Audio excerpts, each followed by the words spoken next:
न्याय दो, न्याय दो। ये सरकार और समझ रही होगी हर केस में तारीख तो चाहिए ही नहीं भाई।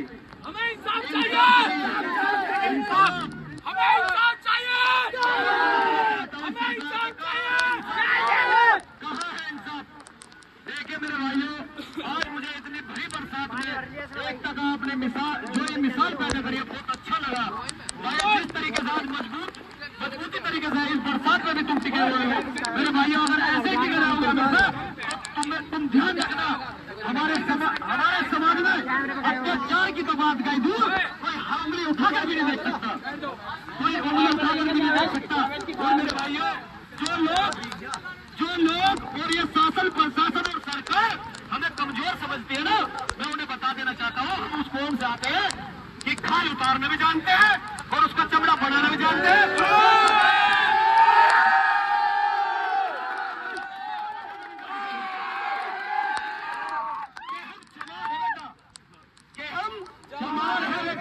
इतिहास और भूगोल भी बदल देंगे, इतिहास और भूगोल भी बदल देंगे। दोहरा मत सन 2018 2 अप्रैल को, अन्यथा ध्यान रखना तुम्हारी खाल उतार के उसमें भूल कर देंगे।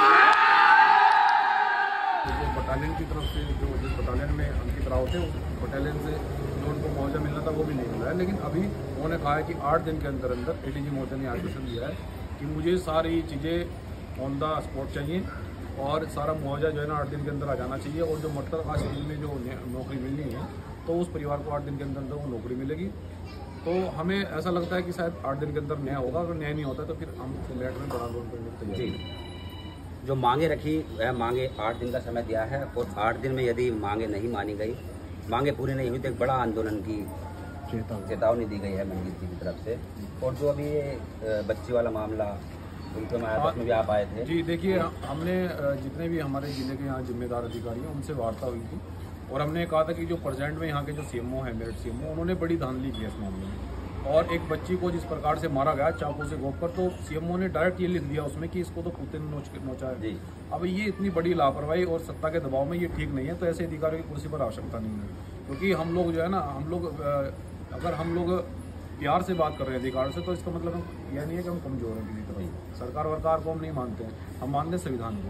तो शायद अधिकारियों को पता लगा, बहुत सारे अधिकारियों ने इस मामले को संज्ञान में लिया है और दोबारा से आज उस बच्ची का पीएम हो रहा है। तो पीएम के आधार पर मुझे लगता है कि उसमें बहुत जल्दी न्याय होगा। उसमें अगर न्याय नहीं होगा तो फिर हम लोग बड़े आंदोलन में, यहाँ बहुत सारी घटनाएं, इन सभी घटनाओं को लेकर एक बार मेरठ में बड़ा आंदोलन होने जा रहा है। जी, लेकिन मंजीत जी ने बताया कि बड़ा आंदोलन करने की चेतावनी दी गई है। और मंजीत जी इससे पहले भी बहुत सारे इस तरीके के जो मामले हैं, जो इंसाफ नहीं मिल रहा था, वहाँ पर बड़े आंदोलन किए और उसमें कामयाबी हासिल की। और हमारे साथ है अंकुर घाट, जो कि जिलाध्यक्ष है। इनसे बात करेंगे कि आपने इतनी सारी जो ये हम देख रहे हैं समर्थक, और काफ़ी समर्थक थे, करीबन 500 की संख्या में लगभग थे समर्थक, और चले गए, कुछ बारिश पड़ रही थी तो आपने इनको जुटाया। आप भी मतलब काफ़ी मेहनत करते हैं, संघर्षशील है। तो जो आज यहाँ पर प्रदर्शन किया, क्या लगता है आपको उससे? देखिए, प्रशासन ने आश्वासन दिया है और जो हमारे बीमार में राष्ट्रीय अध्यक्ष मंजीत सिंह नोटियाल, आपकी अभी उनसे बात हुई है और आश्वासन दिया है 8 दिन का। अगर 8 दिन बाद मतलब 8 दिन बाद अगर न्याय नहीं मिलता है तो बहुत जल्द महापंचायत की तैयारी होगी। आज तो मैं 500 लोग लेकर पहुँचा हूँ और अगर ये सरकार और प्रशासन भ्रम में है तो ध्यान रखना 500 की जगह 500,000 होगी।